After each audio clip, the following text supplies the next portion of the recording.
Assalamualaikum, salam hormat. Anda menyaksikan siaran Niaga AWANI khas. Saya bawakan kepada anda. Siaran khas ini adalah seiring dengan Mesyuarat Menteri-Menteri Kewangan ASEAN dan Gubernur Bank Pusat ASEAN 2025 dan juga mesyuarat-mesyuarat berkaitan, termasuklah side event antaranya seperti ASEAN Investment Conference, Persidangan Pelaburan ASEAN 2025 dan sudah tentu ini merupakan satu platform yang cukup penting. Dari pagi tadi kami bawakan kepada anda perkembangan terkini, termasuklah apa yang dinyatakan oleh Menteri Kewangan kedua dan termasuklah bagaimana Perdana Menteri dalam ucap tama beliau fokus dan juga tumpuan pada ketika ini melihat kepada tarif yang ditetapkan oleh Donald Trump dan bagaimana impaknya kepada global, dan ini sudah tentu akan memberi respon yang cukup panjang dari pelbagai negara ASEAN, 10 negara anggota. Kita tahu bahawa ASEAN ini mempunyai lanskap yang cukup dinamik. Ada negara yang ekonominya besar dan ada juga ekonomi sederhana kecil, dan banyak juga dari segi cabaran, termasuk dari segi jumlah tarif yang dikenakan oleh Amerika Syarikat sebagai contoh. Vietnam 47%, tetapi Malaysia 24% dan Singapura 10%. Jadi perbezaan dari segi tarif yang dikenakan oleh Amerika Syarikat itu juga menjadi satu cabaran bagaimana pemimpin-pemimpin ASEAN ini mampu untuk mencapai satu konsensus dan juga ruang rundingan, negotiation dengan Amerika Syarikat dalam menentukan berapa banyak diskaun yang perlu diberi ataupun apa langkah seterusnya, apa yang perlu dibincangkan. Itu antara fokus dan juga tumpuan apa yang berlangsung sejak pagi tadi di Pusat Konvensyen Kuala Lumpur ini. Okey, baik, sudah tentu antara perkara yang menarik juga untuk kita telitikan sepanjang tempoh ataupun hari ini, mesyuarat sepanjang minggu ini adalah berkait dengan isu brain drain dan juga bagaimana kita nak memastikan kepakaran-kepakaran yang ada di peringkat ASEAN ini mampu rentas sempadannya secara mudah dan sekaligus memberi keuntungan kepada kelompok negara ASEAN. Jadi saya berbesar hati hari ini, I would like to welcome Raja Hamzah Abidin Raja Nongchi, Board of Director of Talent Corp. Raja Hamzah, thank you so much for being with us and selamat Hari Raya juga. Belum lambat lagi nak wish you selamat Hari Raya. First of all, when kita discuss on brain drain ini, how can ASEAN shift towards, especially when we mention about brain circulation and also because we've been discussed about brain drain for so long, but now why won't we try to shift to brain circulation? Your thoughts on this? Yeah. Sekarang I think it's an exciting time untuk ASEAN. Yeah. You tengok global economy, US, China at war. Yeah. You tengok economy kat Europe. I was just with a friend from the UK. Your tax is 45%. So everything you earn, RM1, 50 cents, government ambil. Yeah. So I think Southeast Asia as a whole is where a lot of the excitement is. Yeah. Jump to Malaysia itself, GDP growth 4 to 5%, depending on where you see the figures. Yeah. Even with the trade tariffs, you will see growth. PM himself has said there won't be a recession.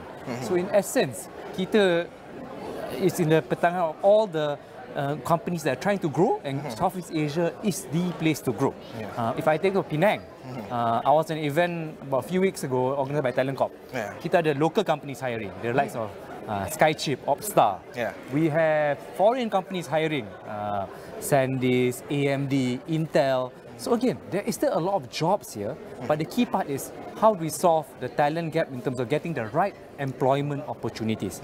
I think World Bank did a study, about 38% of Malaysians are underemployed, meaning that you get a degree, a master's, tapi India you kerja admin. Yeah. So all these things are things that we need to slowly work together.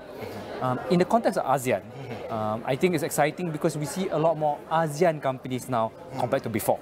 Okay. What that means is, if you're a company, you're not only in Singapore, you have Malaysia, you want to expand to Thailand, you want to expand to Vietnam.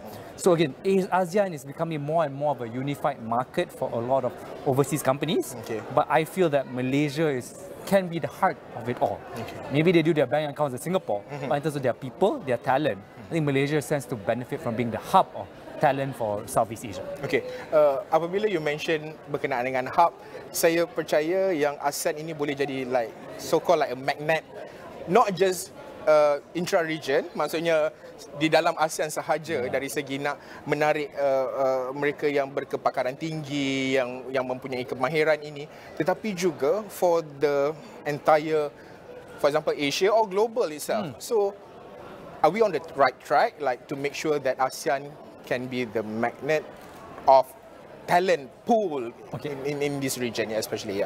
Okay, talent, one level down is people. People, what they like is they like sexy things. Meaning they like being at the best parties, they like to meet interesting people, and they like to be paid well. Historically, people used to go to Hong Kong. Hong Kong, you boleh pergi party, you earn a lot of money, you boleh travel to Tokyo, to Shanghai, makes it very easy. Now, China's not doing well, so a lot of talent is gravitating towards Singapore. And then, I think past few months, I've seen some of people based in Singapore moving to Malaysia. So Malaysia pun dah, it becomes more and more of a sexy place to be at the right cost structure. Similar rental, let's say 10,000 ringgit rental in Malaysia. In Singapore, you dapat a small apartment. In Malaysia, you dapat apartment yang mewah. You can get full driver, service apartment. You can duduk dekat, downtown KLCC. In Singapore, you duduk Orchard Road area, at least 4-5,000 Sing, RM15,000, right? So memang unaffordable. And events like this, ASEAN Economic Forum, tengok KL20, all these events will bring more and more people to see what Malaysia is and see how sexy Malaysia is. And if you see what MITI is doing in terms of bringing top foreign companies in, your EMDs of the world, your Texas Instruments, all these top tier companies with top tier talent. This is key to getting more and more people seeing Malaysia as a sexy destination. ASEAN as well as a sexy destination. If I go through the list, where is the most comfortable to live? Okay, Singapore, yes, it's comfortable, but it's expensive. Jakarta, pollution, not that exciting. Malaysia is still, I say, one of the most comfortable places to live. But you got to earn well to live comfortably here. So when I see in terms of ASEAN, I find it's key that kita allow all our people to move freely between Malaysia, Indonesia, Vietnam. It's still difficult for human capital to move freely. Sebab work visa is still, if I get work visa in Malaysia, I still kena ada work visa in Indonesia. I kerja kat CIMB Indonesia, CIMB Niaga. I cannot move to CIMB Malaysia instantly. Kena pergi through that work permit process. So all these things are still things we need to sort out. Sebab ASEAN is still fragmented. Immigration is handled separately, work visas are handled separately, so it's not as easy as it seems. Kalau you tengok all the multinational companies, in the end, a lot of the local people stay in one country will live in one country. They will not move freely within the ASEAN ecosystem yet. So if we want really to generate more exchange of information between my Thai counterparts, my Indonesian counterparts, there needs to be freer movement of people between those countries. Okay, with nearly 700 million of population, ASEAN, 670, 680, how can the region better harness this demographic dividend for shared growth for the entire region?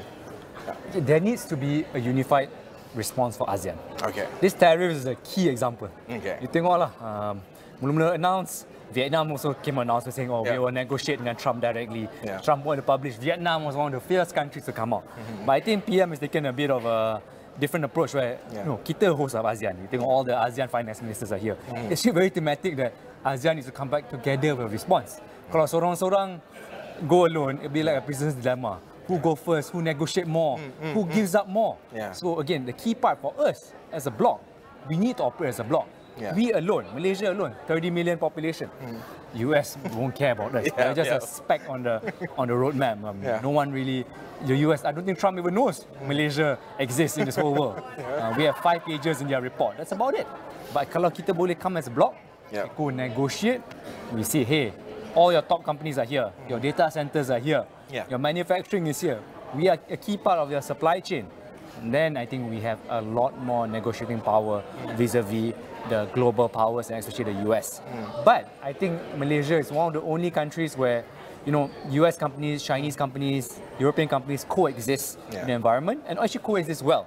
Meaning I've seen friends who've moved from Australian company back to Malaysian companies. So again, talent is quite, I think, in abundance, and Malaysians are generally very good employees. It's just how do we take the next step to make all our human capital circulate and earn more. As you said earlier, brain circulation. If you stay at one job, you won't move much. How about, what are the challenges basically in order to make sure that all 10 countries in this bloc are at same page, have a same consensus in terms of facing the so-called like economic turmoil, the US tariff, Trump tariff. How do you see that, especially because of Singapore 10% the tariff yang from US, but at the same time kalau kita tengok Vietnam is 47%. Alright. So much different. And then in terms of size of economy is so different. Singapore, if you compare to Cambodia, Laos. So bagaimana you nak make sure that semua 10 negara anggota ni we are at the same page and we can be together, and I think that's the big challenge for Malaysia as chairman 2035. Jamzah. So you tengok memanglah kalau tarif Singapore 10%. Yeah. Memanglah nak jual to Singapore. Okay. I ada one company, I think a food business that I heard. The clients dah minta, the US clients dah minta, why don't okay, you can do everything in Malaysia, hantar Singapore one stamp, so I get 10%. I mean, it's a reality that we are facing. So that's why the bloc has to come together to negotiate. So there's similar tariffs across the whole region versus every country having different rate. Between 47 and 24%, there's 23%. That can kill a business. Margins, I mean, margins can't be 60-70%, right? Margins are usually, gross margins are 20 to 30%. Kalau ada 23% difference, you will find a way to move some of the profits so that you can enjoy those tariffs accordingly. So, as I said earlier, for our companies, kita pun actually need to come together because, again, all these things that affect the governments will in the end affect the companies. I think all American companies, Malaysian companies all have to come together to say, hey, what's the best solution? So we are all part of the global supply chain. The reason Malaysia has done well is we are a critical part of the global supply chain, which means that we are relevant in global trade, and ASEAN also as a whole, whether it's Vietnam, Malaysia, Thailand, are all critical parts of supply chains of different businesses, whether it's semiconductor, autos. I mean, we've historically been a manufacturing site for the whole world. So it means that we need to continue coming together, have these kind of initiatives, whether it's through MITI, whether it's through ASEAN, to come with a unified voice. And I think PM has to kind of take the charge on this to bring everyone together. I know he's trying. I think Prabowo was in town. He's talking to the Vietnamese premier. So again, all these are important. Xi Jinping is coming to Malaysia in a few weeks, and that's going to be a big thing. First time in Malaysia. So again, exciting things to happen in the future. Rajamza, one of the, basically, are we tapped enough in terms of, for example, like doing enough to tap into youth? I nak bring our discussion ni into people-centric sikit. Sebab selalunya orang akan, bila penonton kita akan tanya macam, ni very like G2G or B2B discussion, you know, like, okay, let's bring into people-centric sikit. Okay, about people to people dan sebagainya. Okay, are we doing enough untuk tap youth, especially dalam kita bercakap soal brain drain, brain circulation? Kita nak make sure that we bring back all our experts, and also we can get, then our experts can cross border easily, work within ASEAN, especially among youth. Your thoughts on this? Actually, youth is an exciting area sekarang. Okay. Kalau I tengok youth, even I was talking to someone on TikTok earlier. TikTok, 80% of Malaysians are on TikTok. Actually, mostly focused on youth. 90% of users are Malay. So again, it is the engine of sort of Malaysia youth engagement lah. And a lot of the youth now, mana suka kerja Afin Bank, RHB, semua nak buat their own business, semua nak buat freelance. So it's a very different mentality because of youth. And you see this trend not only in Malaysia, in Thailand, Indonesia, semua nak flexible work arrangement lah, tak nak kerja corporate lah. All these things are very similar. So I think youth is key because it is the engine of our economy. Our demographic dividend is only as good as how much the youth are able to provide jobs or quality jobs within the ecosystem. What that means is, in terms of incentives across ASEAN, we need to have better incentives for entrepreneurship. Sebab instead of your traditional, pumping money into corporates and all that, we need to find ways to pump more money into the startup and entrepreneurship ecosystem. It creates more exciting jobs. It also gives sort of that tiger mentality. It's about you can create your own company, create value. Kalau you rugi lah, you succeed, then you can make it big. And that's a lot of what the mentality is driving all this younger youth to the job. But at the same time, in terms of talent, kita one side we have youth, but again we also have other sources of good talent. Okay, I think under talent corp, we have a few things. One is always people talk about, returning experts. But again, we only have about 4,000 Malaysians to return. But where are a lot of the Malaysians? We have done programs for bringing army people back to the workforce. Army people, I was in Goldman before. I think a key part of senior leadership is bringing army people to the workforce. But army people are disciplined. Diorang will come to work on time. They work very hard. So that's one. I think in a program under MyVira, we have bring army to the workforce. Another program to bring women to the workforce. How to bring more women to the workforce. So again, by bringing youth, women, army people. So again, there's a lot of programs we bring. You can't just be the normal people. Also empower the workforce, bring more exciting dynamics, and bring better people on board. So I think just jumping back to the youth, I think we need to create more programs across ASEAN to focus on entrepreneurship. To me, that is the best way to empower the youth. Because again, even they are selling keropok leko in Terengganu, they can make millions of ringgit just doing that. We don't only have to sell to Malaysia. Boleh jual kat China, jual overseas juga. Now the market is global. We can use TikTok to sell to the Chinese audience. Kalau you jual, let's say, popia durian to China, they will love it. The taste profile of Malaysia is similar to what the Chinese like. So again, it's quite an exciting time, I would say. And sudah tentu ini merupakan ruang dan juga peluang untuk, especially untuk kita ini youth tadi dan juga maybe ASEAN trade juga mungkin masih lagi rendah. Yesterday, Tengku Zafrul in the press conference mentioned that what are the next yang kita boleh buat adalah kita make sure that trade dekat dalam kalangan negara anggota ASEAN ini kita perhebatkan lagi, because of US is US, but takkan kita nak pinggirkan the traditional issue of ASEAN, for example, like in terms of the trade within the ASEAN countries that are still low. So, and trade ini akan digerakkan oleh individu-individu yang business people. Business people ini when there are so much uncertainties, so dia akan melambatkan the progress of especially kalau kita cakap progress ASEAN untuk menjadi kuasa ekonomi yang lebih baik. So what's your thought on this? Adakah ini akan menyebabkan ASEAN sedikit lambat ke belakang, apabila Trump announce itu on the tariff, and then so business players akan investors akan hold, business players akan let's slow down dulu, kita tunggu apa next step apa yang Trump nak buat dan sebagainya. So akhirnya dia akan menjejaskan dari segi cara ataupun dari segi daya saingnya juga. So orang semua akan slow down, ekonomi juga akan your response to it. Even though trade dekat ASEAN ni quite fragmented lah. Even then, I think all our economies are doing relatively well within the whole global economy. Kalau you tanya, let's say, an insurance company in the US, where you see growth across the globe, about Middle East, ASEAN, and maybe Africa, US, Europe, semua. I mean, there's almost no growth. So again, I think even though kita very fragmented, it's still a growth engine of sort of the world, where we see growth, 5-6% growth across the whole of ASEAN. So what that means is, it can only get better from here.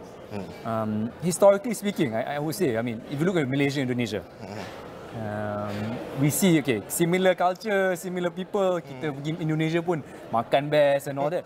But trade is limited.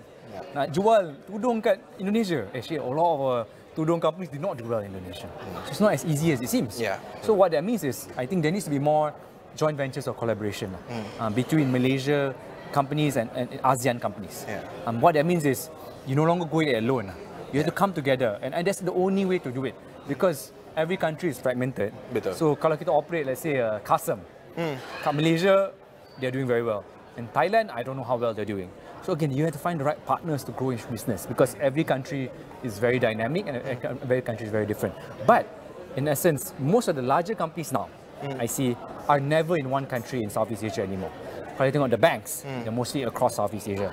They're digital companies, your Custom, Shopees of the world. They're also in many countries.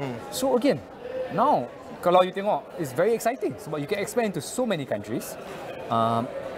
Intra-ASEAN trade is still very limited, but it could only get better from now. Sebab I would see the first generation of entrepreneurs, a lot of them were more resource-driven, whether it's, commodities, power. All these are, You can operate in one country and be okay lah.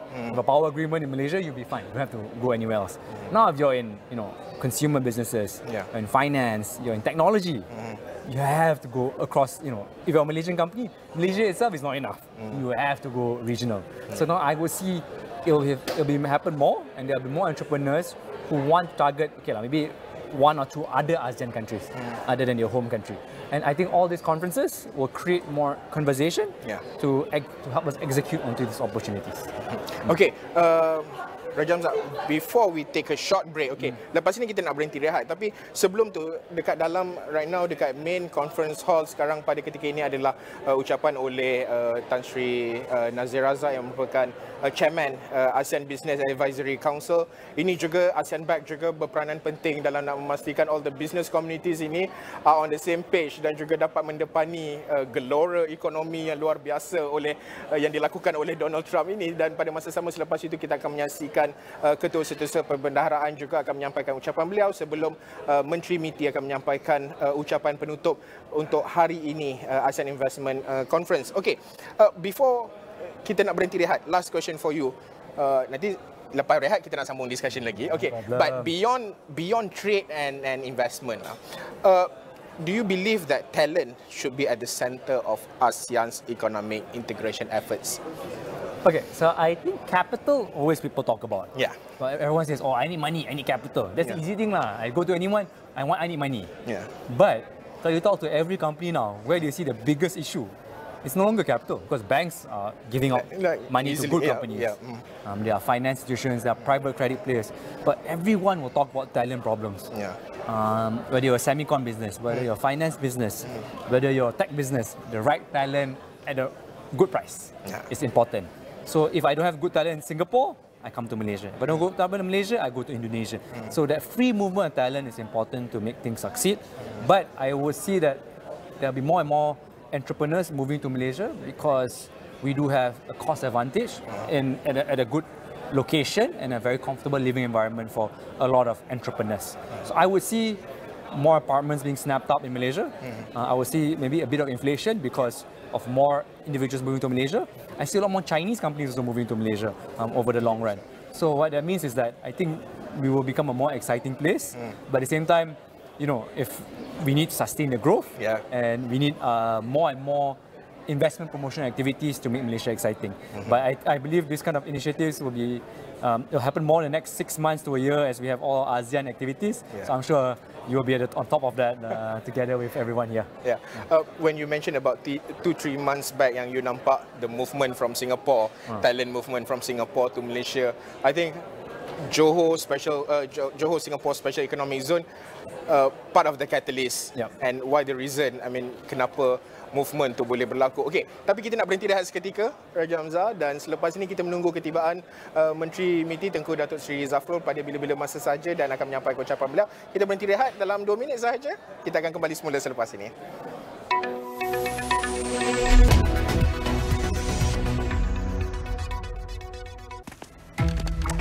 Puan Dana, can you explain to me what just happened? Is he gone? Ini memang nak kena betul lah. Senoi, dia habis kalah lagi.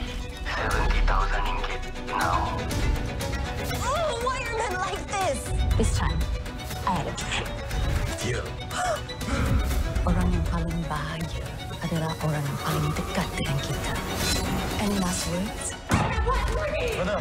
Okay, saya yakin Diana tu suspek, Chief. Kita campak dia dulu. Kalau dia okey, baru kita terjun. What? Dah takkan ada siapa-siapa lagi yang boleh kontrol kita. Kita jahanamkan dia orang semua. You know I can help you, right? I nak pecah. Minyak pun habis. First Wives. Stream episod terbaru dahulu, eksklusif on demand. Dan 9 malam di Astro Citra. Kencang-kencang, kencang. Kencang-kencang, kencang. Kencang-kencang, kencang. Yeah. Satu family, semua boleh guna. Apakah Wi-Fi-nya? Wi-Fi kencang, itulah jawapannya. Wi-Fi Wi-Fi kencang tak sangkut-sangkut. 500 Mbps hanya RM90 sebulan. Uniform Tentera Darat Malaysia TADM bagi peserta program latihan khidmat negara tidak seharusnya menjadi isu hangat. Jenayah penipuan pelaburan mencatatkan jumlah kerugian tertinggi pada tahun ini setakat 2 Februari lalu. Kementerian Pendidikan memandang serius isu peningkatan trend penggunaan rokok elektronik. Lembaga Lebuh Raya Malaysia LLM memperluaskan larangan kenderaan berat memasuki lebuh raya pada waktu puncak di beberapa jajaran terpilih di sekitar Lembah Kelam.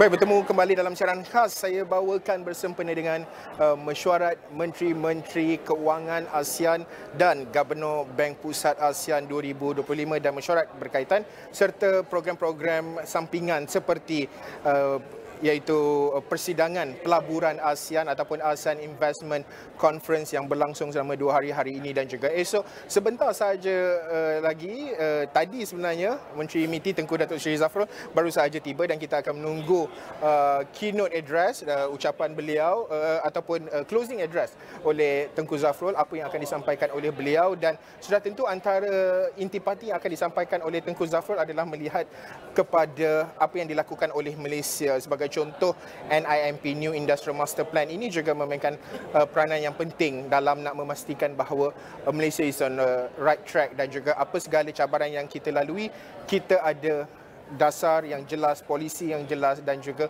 kerja-kerja yang jelas untuk kita lakukan mendepani sebarang cabaran global ini. Kekal lagi, masih lagi bersama dengan saya ketika ini Raja Hamzah Abidin Raja Nongci, Board of Director Talent Corp. Raja Hamzah, before kita break tadi, I mentioned about Johor Singapore Special Economic Zone, and you mentioned that last 2-3 months you saw that the movement of talent Singapore, Malaysia, adakah boleh saya katakan GSSEZ ini is part of the catalyst why movement of talent ini berlaku pada ketika ini? Yeah. I think actually it's been happening even before GSSEZ. Yeah. I think masa China Plus One. Okay, the China Plus One strategy tu. Yeah. We've seen a lot more companies moving over already. Tapi I think dengan Johor Singapore SEZ ni, we will see even more companies moving over, especially Singaporean headquartered companies spending more time in Johor, in some warehouses, logistics, manufacturing. Kalau you tengok, I think property prices in Johor, especially for warehouses, have gone up, and I see that trend continuing because Singapore is getting too expensive. It's similar masa data center past few years. That space has gotten hot. Still, Singapore just became too expensive, and regulation was making it difficult for data centers, new data centers to come up. So again, now with Singapore getting more expensive, naturally there will be a flow, and Johor will be at the forefront of it. But I see more cross-industrial collaboration between Singapore and Malaysia that makes it a bit more effective. MIDA and EDB working together to bring companies together. So, masa I'm a company, let's say a German company, I want to set up company in Singapore and Malaysia together. I can do it seamlessly. Because dulu you're going to talk to MITI, then you talk to your Singapore counterpart. It's very confusing. Now, kita macam one package lah, no longer separate. But I think even the past 1 year, I've seen entrepreneurs moving over from Singapore to Malaysia. I see entrepreneurs from US to Malaysia moving over, and Chinese entrepreneurs moving over also. So it's an exciting place to be now. Adakah kita akan menyaksikan ataupun boleh saya gambarkan seolah-olah the movement itu seperti Kesatuan Eropah, European Union, EU countries yang kita nampak flow-nya between, the movement with people, skills, opportunities ni like seamless dan tak ada masalah pun. Adakah itu yang boleh kita gambarkan ASEAN should be in terms of people, even dari segi kalau kita cakap skills, opportunities across borders ini. I think to situation is an ideal situation lah. Ideal situation. Okay. I think kalau I boleh wake up in Malaysia, kerja kat Singapore, and then maybe easily cross to Singapore, then maybe take the train back, go up to Thailand. Okay. Again, we love that, but again, infrastructure needs to catch up. Sekarang I tengok in terms of airports, migration is still difficult. You can't just go, other than illegally, you can't just go from Malaysia to Thailand within 5 minutes lah. You still have to go through all the checks, immigration. Kalau you tengok, I think within, let's say, China and Hong Kong, even though I mean, technically it's one country, but the way immigration moves there, it's a lot more seamless. You go into Europe, kalau you travel lah between different European countries, mana ada border pun. You can move very seamlessly. So I think in that situation, I would like that to happen, but again, it will still take a while for that to happen because as much as us as economists, as business people want things to move freely, I don't think our immigration guys want things to move freely. I think everyone has their sort of interest in this whole ASEAN integration. But I think from a business point of view, I think the easiest now is, I think in terms of doing business, how do you make it cross-border, how make it easy, how do you make finance easy. I think the QR code, what we're trying to do, payment, QR code payment across ASEAN, and that makes it easier. Now, pergi Thailand, di sini nak bayar senang je. I enjoy myself in Indonesia basically. Saya bawa duit, semua guna QR code. So all these small things will make it a bit easier for people to set up businesses here in Malaysia and also Southeast Asia. Again, I think investors will come to Southeast Asia. Sebab again, there's more capital now here compared to before. Whether Singapore, Malaysia, Indonesia recently has set up a sovereign wealth fund. So meaning more people, more companies will come set up across Southeast Asia. You see that trend in Middle East now also. Middle East, banyak company to set up dekat Riyadh, dekat Doha, because there's capital. Southeast Asia now has good amount of capital, but we've slowly become richer. So there's still more companies moving over. So also means for Malaysians and Southeast Asians, there'll be more job opportunities coming lah. You just have to go there and grab it. Kalau you tunggu je and you don't grab the opportunity, nothing will happen. And antara yang when you mention about, of course, startups dan juga sebab talent ini, especially young talent ini suka yang new startups. Okay, let's try.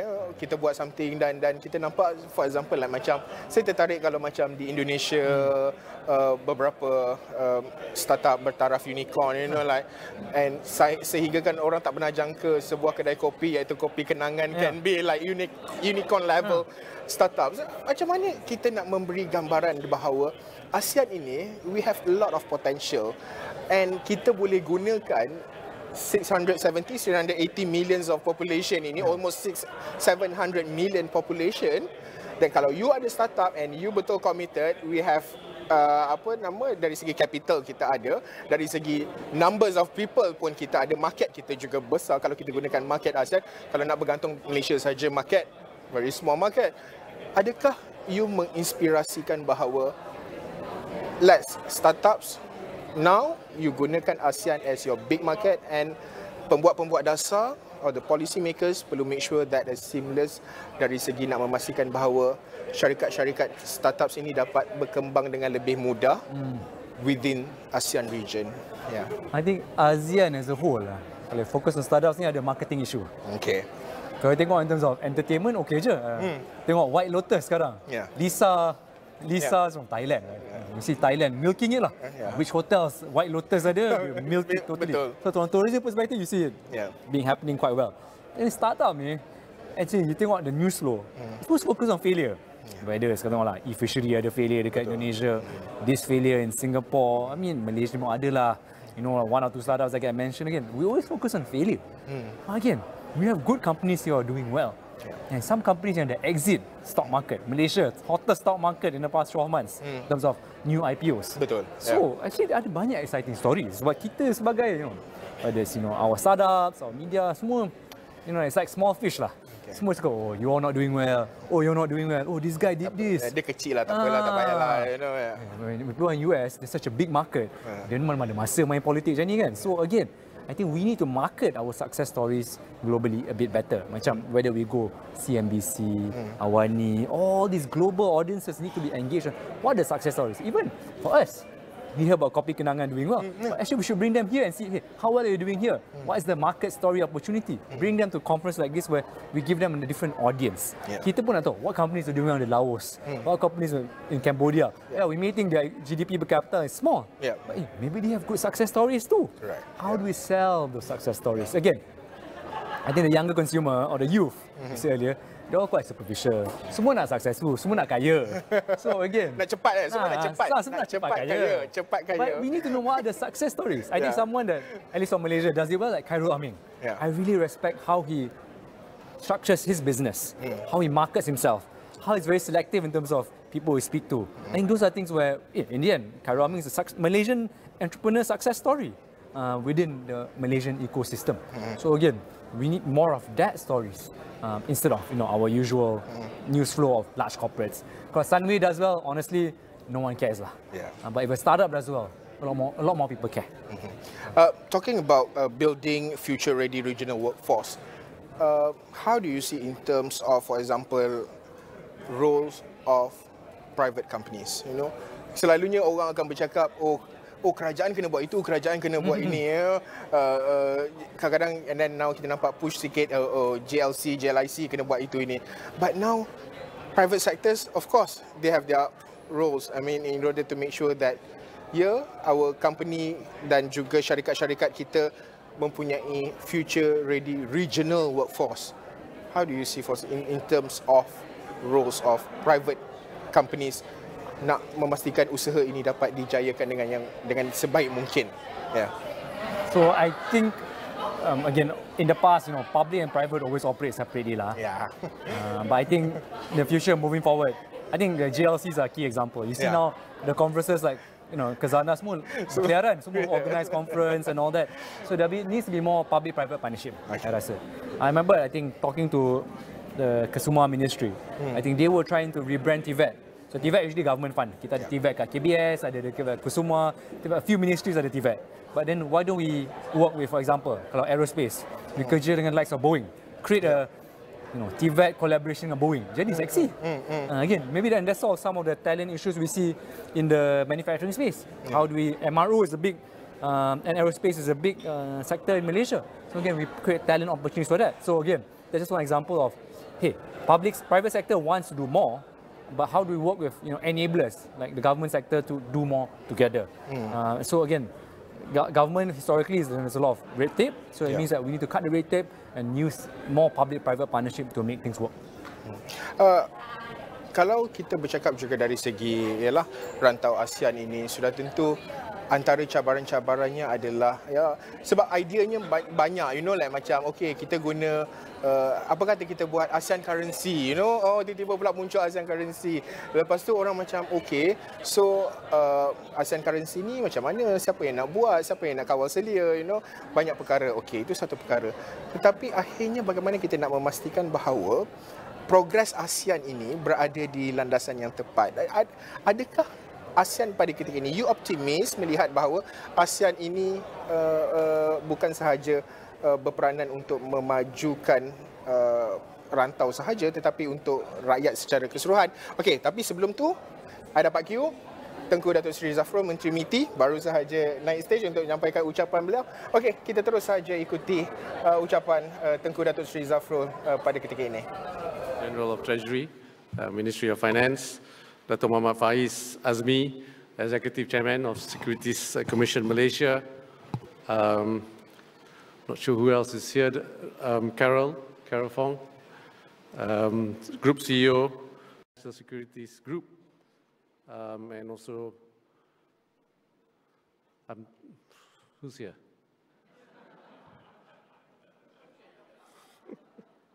I must make sure I mention all the sponsors, I was told. Is Dato' Muhammad Rashid here? Yes, Dato' Muhammad Rashid, yes. Rashid, Managing Director, and also Wan Razli Abdullah. He's not sponsored.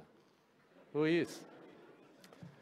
Anyway, I'm so glad to see so many people still in this room. I thought by the time Johan was up here, there will be no one here. So I guess after Dr. Johan finished, then you all came back in. So good evening and Salam Malaysia Madani. Again, it's really truly a privilege for me to close today's discussion, particularly here in Kuala Lumpur as Malaysia chairs ASEAN in 2025. Over the course of today, we've heard many perspectives. I was told that from finance ministers to founders, as well as from regional policy makers to international investors.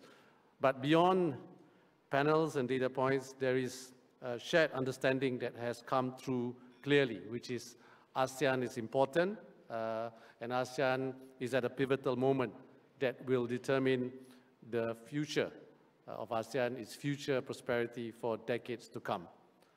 And I must talk a bit about the tariff, of course, right? Given the recent US tariff announcement, how ASEAN response could make or break the steady growth trajectory that this region has enjoyed, especially what we have enjoyed the last 10 years.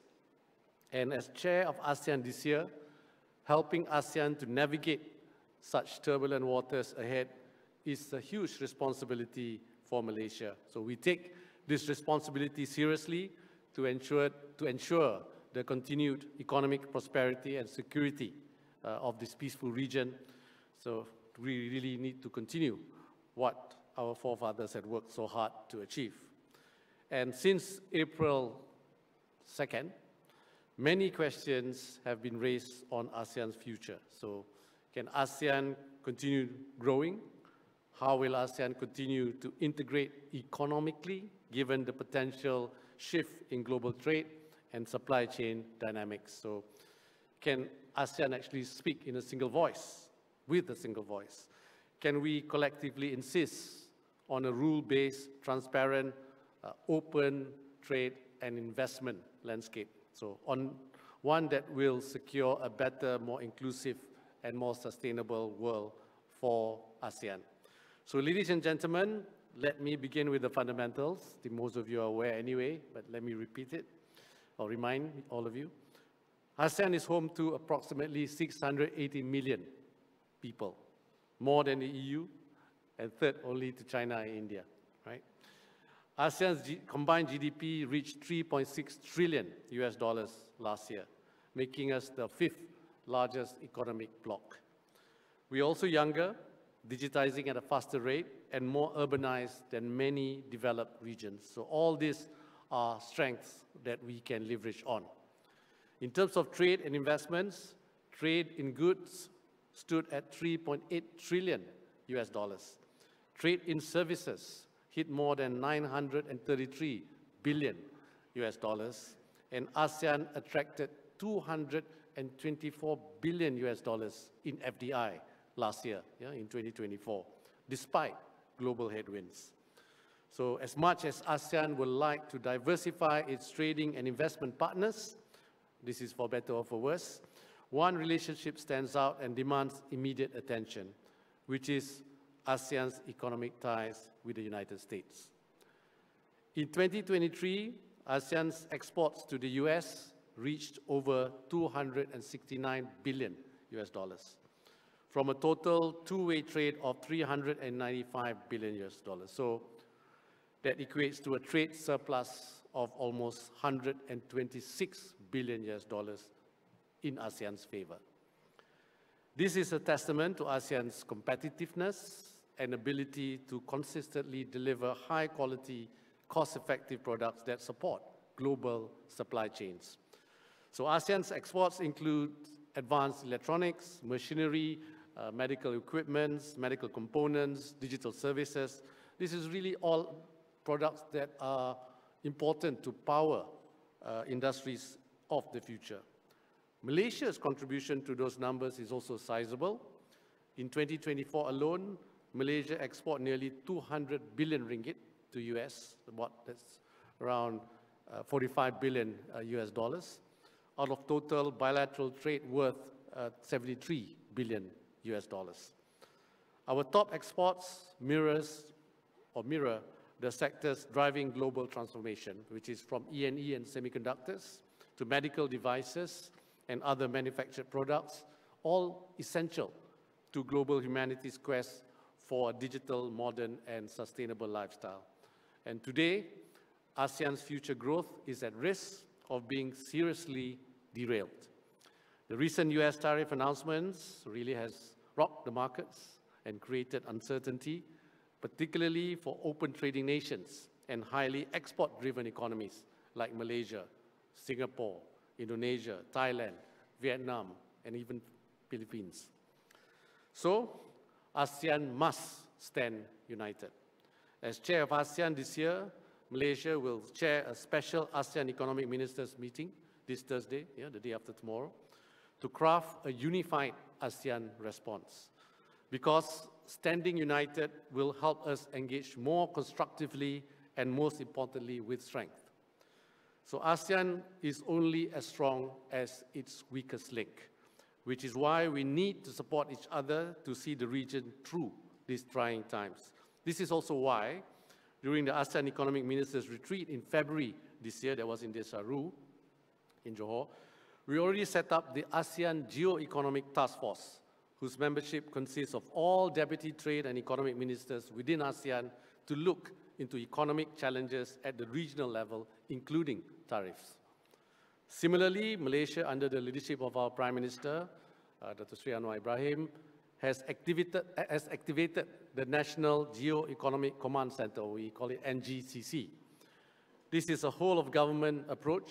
It's a whole-of-government unit mandated to assess the exposure, to coordinate interagency responses, and protect national economic interests through clear, data-driven strategy. So while the global environment may be shifting, our resolve remains steady.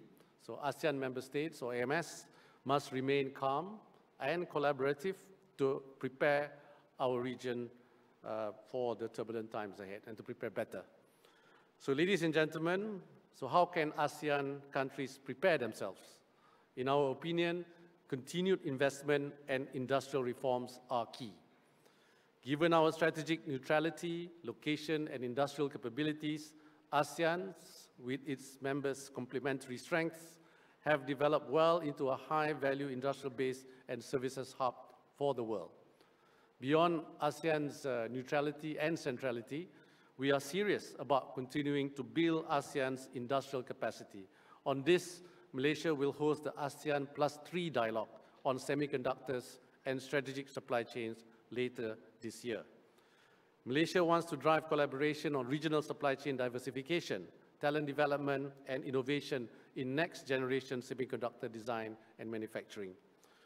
The two core principles that our chairmanship is anchored on, inclusivity and sustainability, will also help us translate these ambitions into real outcomes through 4 key strategic trusts and 18 PEDs, or priority economic deliverables. Among the PEDs that are key to ASEAN's united front in facing US tariffs include 1, the upgrading of the ASEAN Trade in Goods Agreement, the ATIGA. So we are determined to advance negotiations on reducing non-tariff barriers, streamlining regulations, and creating a more efficient, transparent supply chains across the region. 2, we also aim to finalize negotiations on the ASEAN Digital Economy Framework Agreement, or DEFA, under Malaysia's chairmanship year. This will be ASEAN's first legally binding pact on the digital economy, covering data flows, cybersecurity, AI governance, and digital inclusion. Number 3, the upgrading of ASEAN-China FTA, as well as the ASEAN-India Trade in Goods Agreement, will help us diversify and deepen ASEAN's trading relationship with both highly populous countries. And number 4, ASEAN will also look to fully utilizing the Regional Comprehensive Economic Partnership, or RCEP, with partners such as Australia, China, Japan, and South Korea. Yeah, this is really, if you look at the numbers, it represents 30% of global population and 30% of global GDP. I must add that all these agreements will be nothing if our micro, small, medium enterprises, which make around 97% of our businesses across ASEAN, are left behind. So with the onslaught of US tariffs, there is more reason to support our small companies, our micro, small, medium enterprises. Aside from the establishment of the ASEAN Center of Excellence for Green MSMEs, we have to also look at other ways to empower smaller businesses with the right support for their survivability in these trying times. Malaysia itself is helping to reshape ASEAN's economic destiny and reinforce its position in the global stage in various ways. First, our economic transformation via our new industrial master plan, NIMP 2030. This is a broad strategy to develop, look at structural reforms, designed to elevate Malaysia's position in global value chains and also align our economy with the technologies and industries of the future. This is gaining traction, and if you look at the figures for the year 2024, the manufacturing sector value added rose by 4% year on year reaching close to $90 billion US, as well as employment and wages. And Malaysia is also implementing targeted financing tool for NIMP. I believe Dr. Johan mentioned about co-investment fund, COSIF, right? And we have the NIMP strategic COSIF as well. This is a public-private investment platform designed to unlock growth for high potential Malaysian companies. In fact, later this evening, I was instructed by SC Chairman to meet 12 dynamic, I was asked to 12 dynamic mid-tier, the speech says instructed, mid-tier firms and SMEs, each seeking to raise between $3 million US and $30 million US. This is to help enable them to do deals even across cross-border deals and innovate and build a regional competitive edge. Alongside COSIF, we also have Scale MySIF. This is our public-private co-investment success story. I think Mesyuarat have touched on this many times, and it is really a good story to talk about or to share. Invested $270 million in growth stage enterprises, for example, and supported more than 9,000 MSMEs across more than 70,000 campaigns. And this talk about equity crowdfunding and peer-to-peer platforms. This is how, to me, we are translating policy into practice and intent into impact. Right? Malaysia's achievement is ASEAN's achievement. So we are open to share with other ASEAN member states on how we have curated and implemented the NIMP 2030 to get results that are tangible. Ladies and gentlemen, what I just shared are in alignment with the general objective of today's conference. I look forward to receiving the findings of this conference, I think gathered from about 600 esteemed participants from across the public and private sectors, development institution and investment communities as well.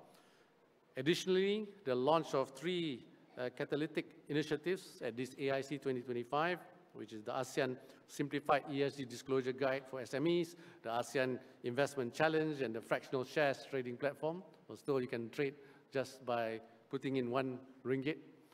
This hopefully, and I believe it will, forward ASEAN's ambition as a preferred investment hub for the rest of the world. And all this could not come sooner, just as ASEAN member states needs to unite more resolutely to forge ahead as one body, one voice, one negotiating party, with whoever is open and progressive enough to see ASEAN's real value. What's our real value as a trading and investment partner? So ladies and gentlemen, where do we go from here? The conference will prove itself as a platform, not just a conversation, but most importantly, for coordination, capital, and commitment. But the challenge ahead is huge, it's not small. This is a test to me to see our foundations and truly the spirit, whether the spirit are strong enough for us to go through these difficult times. I believe this is a test ASEAN will pass with flying colors, provided we stay the course, we stick to our guns and take proper ownership of ASEAN's collective future. Malaysia is ready, ASEAN is ready, so let us not lose this momentum. Let us build the bright ASEAN future we firmly believe in together. So thank you. Sekian wabillahi taufiq. Wassalamualaikum warahmatullahi wabarakatuh. So thank you. Thank you very much, Yang Berhormat Senator Tengku Datuk Sri Utama Zafrul, for that inspiring and forward-looking address on not just opportunities but also challenges in ASEAN's trade and industry landscape, with of course insights from NIMP 20. Trimiti Tengku Datuk Sri Zafrul untuk hari pertama Persidangan Pelaburan ASEAN 2025, dan ini juga menjadi detik yang cukup penting dalam kita nak memastikan hala tuju yang tepat. Dan Tengku Zafrul, jika boleh saya recap sedikit, beliau menekankan beberapa perkara, termasuklah bagaimana Malaysia, NIMP meletakkan Malaysia pada hala tuju yang tepat, dan berdasarkan landasan itu insya-Allah Malaysia mampu untuk mendepani gelora ekonomi disebabkan oleh tarif Donald Trump ini. Okey, berbaki lebih kurang dalam 3-4 minit lagi perbincangan kita ini. Raja Hamzah, bagaimana mungkin selepas ini moving forward? What's next? Mesti especially the youth, young ASEAN community ini mengharapkan something yang mesti nak something yang fresh, something yang new, especially for yang ASEAN boleh offer untuk mereka. apa yang kita boleh jangkakan dan juga your aspiration lah towards ASEAN 2035, Malaysia as chairman, basically? I think dengan Malaysia as chairman ni, I would like to see growth diversify lah. Okay. Sekarang a lot of the growth is centered on all the capital cities. Okay. KL, Bangkok, Jakarta. So you tengok, Sarawak is exciting. Yeah. See Afin Bank at the back. You tengok hydrogen opportunities, clean energy. Yeah. Sekarang Sarawak is going to jual clean energy to Singapore, to Japan.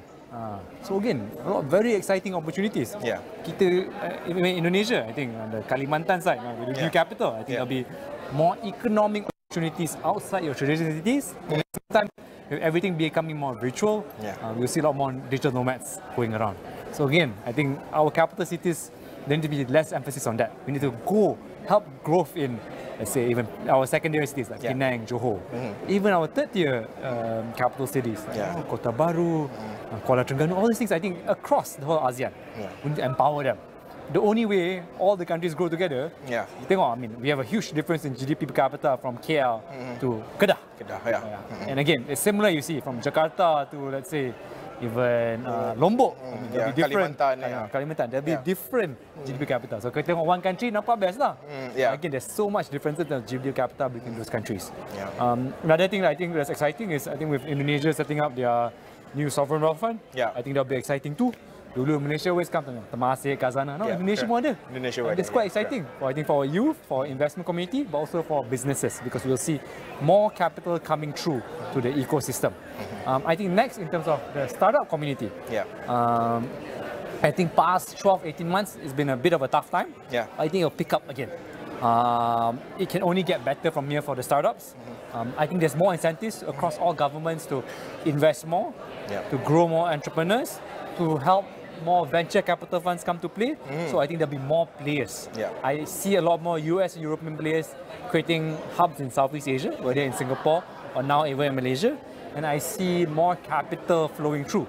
So again, you just have to go grab the opportunities. If not, then someone else will. Raja Hamzah, thank you so much, Raja Hamzah, Board of Director of Talent Corp. Thank you so much for being with us, dan sudah tentu mestilah kita nak ASEAN yang vibrant, yang cukup bertenaga dan kekal berdaya saing dan mampu menarik pelaburan yang tinggi. Lantaklah apa nak jadi ataupun apa yang nak dibuat, tetapi kita kekal komited dalam nak melakukan apa usaha yang terbaik bagi memajukan rantau ini. Baik, sekian sahaja perkongsian untuk siaran khas saya bawakan dari Pusat Konvensyen Kuala Lumpur. Kembali ke Bukit Jalil untuk ikuti laporan berikutnya oleh rakan-rakan setugas saya yang lain. Sekian sahaja laporan untuk hari ini. Saya Haris Ashraf Hasnan. Assalamualaikum, salam hormat. Kita jumpa lagi.